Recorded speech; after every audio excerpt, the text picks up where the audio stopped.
The first topology is called as bus topology.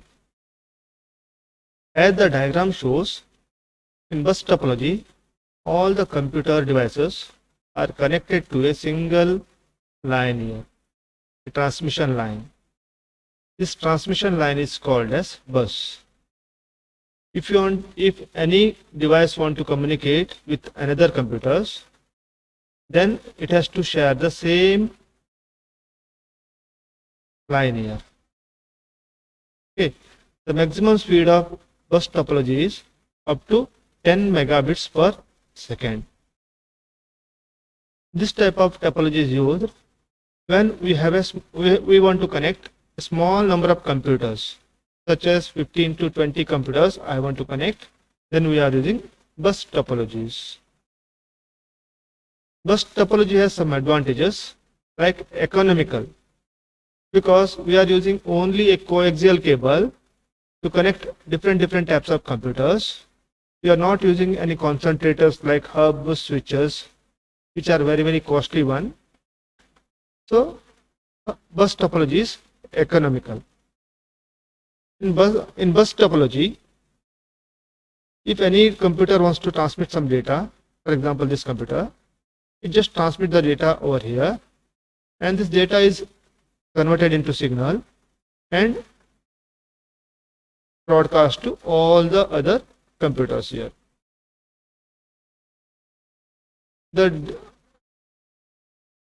device to which that signal is made, or the data which is sent for a particular computer, it contains the address of that computer, destination computer. Only that computer receives the data or signal. The remaining computers are just ignoring it. Once the data signal is created in the bus, is traveling in both directions. It comes to the end of the each direction and bounce back. The signal continuously traveling in this direction. To overcome such problems, both ends of this bus are actually connected with some terminators. Terminators are just like earthings. Ethernet is the most commonly used protocol that uses CSMA/CD media access in the bus topology. That is, Ethernet is the protocol used in the bus topologies. It has some advantages. All the computers in the bus topology are connected to each other through some cables. So it is easy to implement. Bus topology is easy to implement.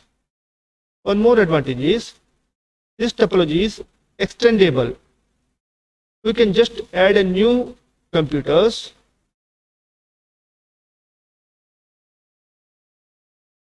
at any line. Is extendable. We can easily add new devices to the bus topology. This topology is not expensive one, because there are central cables or central cable is required. There is no any concentrator like hubs, switch are required. So eliminating the purchase of some central cable is reduced. Cable requirement for the bus topology is also less. So it is a little bit economical one. But bus topology has some disadvantage also. If the bus is damaged, if the bus line is break, the entire network will be collapsed. And the second problem is, if any one computer in the network is failed, the troubleshooting of the network is also very difficult one. The third one is, the data transmission done in the coaxial cable is shorter one. That is limited length of the cable in a network. So the bus topology has less number of devices can be connected.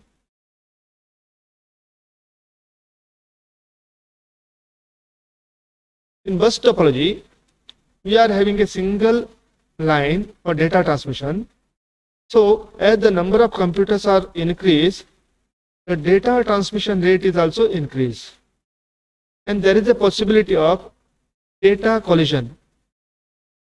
So we want to use a proper media access control to minimize the data collision in the bus topologies. Now, this diagram will explain how the data transmission is done in the bus topology. Now, if the device 2 want to transmit some data to device 4, first it will transmit here and distribute it to each and every computer. Only the computer 4 will accept the signal. The remaining will just neglect that signals. At the same time, if you see 4 want to transmit the data to device 2, only the device 2 will receive it, the other device neglect it.